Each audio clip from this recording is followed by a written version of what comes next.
My Star Trek Discovery theory can explain how Voyager got lost in the Delta Quadrant. I have a Star Trek Discovery theory that can explain how the USS Voyager got lost in the Delta Quadrant in the first place. To make Star Trek Voyager's unique premise work, Captain Catherine Janeway's Kate Mulgrew USS Voyager crew had to actually get to the other side of Star Trek's galaxy with unprecedented speed.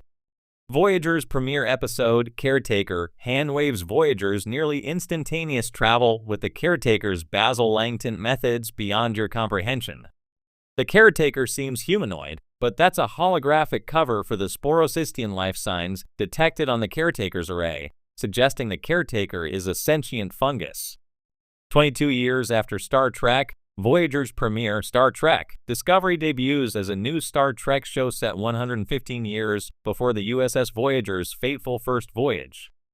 The USS Discovery is one of two Starfleet vessels outfitted with a spore drive, a never-before-seen experimental system designed by Discovery's Paul Stamets Anthony Rapp.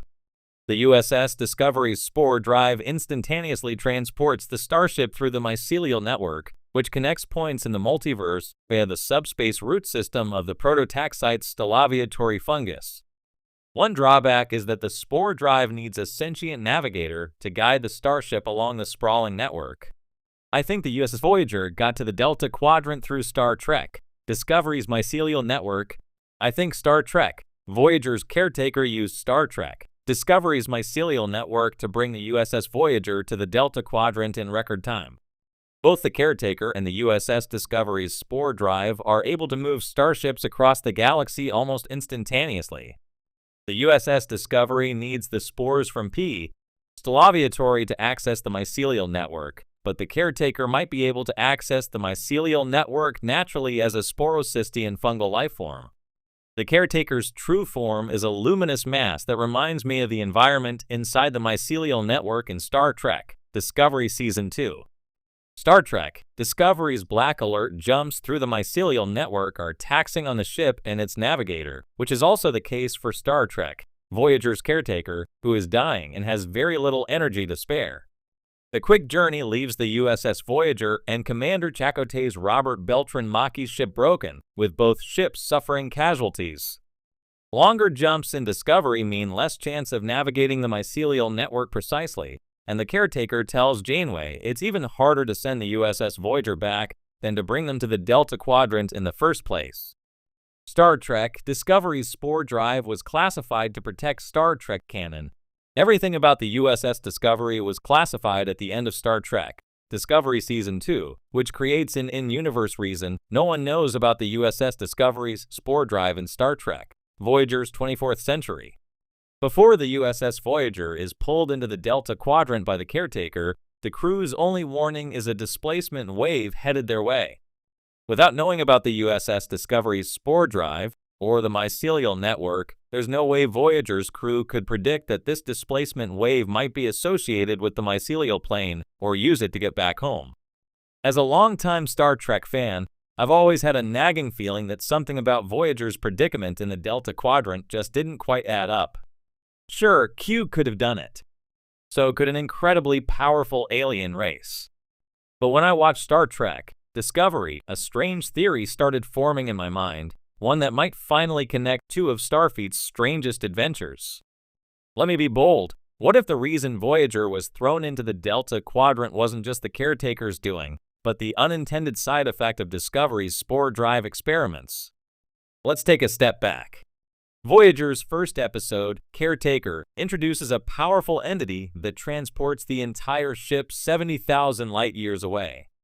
But the Caretaker's ability to do so is never fully explained. It's just technology far beyond ours.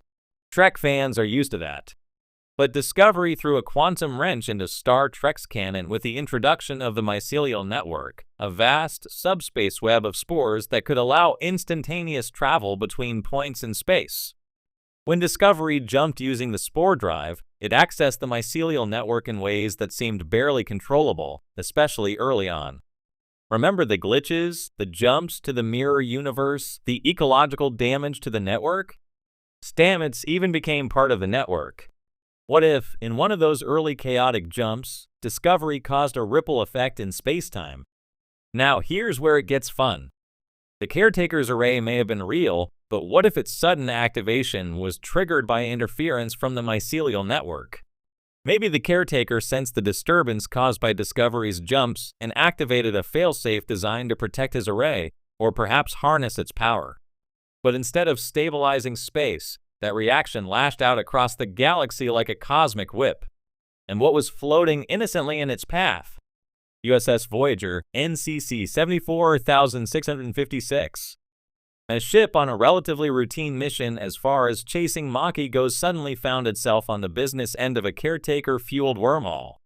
Not a controlled relocation, but a reflexive one, a temporal echo of the Spore network's chaotic influence bouncing around the galaxy. Let's dig deeper. The timeline is tight but plausible. Discovery's first Spore jumps occur in the 2250s. Voyager launches around 2371. That's over a century later, but we've seen time dilation and temporal echoes ripple through the mycelial network. It's not strictly bound by linear time. Remember when Discovery encountered the Jossop, beings who viewed time differently? Perhaps the caretaker's reaction to the mycelial imbalance wasn't instant. Maybe it took decades for the energy to collect, destabilize, and find a host in the form of Voyager. Better still, the sporadic nature of the Spore drive could explain why this sort of displacement never happened again. Stamets and the Discovery crew eventually learned how to minimize their disruption. By the time the Spore drive was classified and Discovery launched into the far future, the worst of the damage was done, but the ripple had already begun. Voyager became a casualty of Discovery's earliest, most reckless experiments. Now, skeptics will say, why didn't the Federation notice any connection? Why wasn't it documented? Two reasons. First, Section 31. The Spore drive was classified, as was much of Discovery's activity. Second, the Federation might have seen the signs, but buried the evidence, either to protect their reputation or avoid reigniting ecological damage to the mycelial network. Another intriguing link, 7 of 9. Her time on Voyager allowed her to access and interface with many systems, Borg, caretaker tech, and later Fenris Ranger data. Could it be that the Borg's mysterious fear of certain subspace anomalies comes from their own encounters with mycelial disturbances? Perhaps they sensed that some regions of space were connected in ways even they couldn't assimilate. Imagine a Borg cube being torn apart by a chaotic Spore ripple. That would put fear into even the collective. And what about Janeway's dreams in episodes like The Cloud or The Thaw, where reality bends and the ship seems linked to forces beyond understanding? What if these were unintentional bleed-throughs from the same mycelial chaos that stranded them? Not hallucinations, but residual echoes of a network that was once disrupted by a Starfleet experiment no one understood at the time. Of course, this theory requires a few generous leaps across canon. But Discovery has already changed what we thought we knew about Trek science. The network connects all life.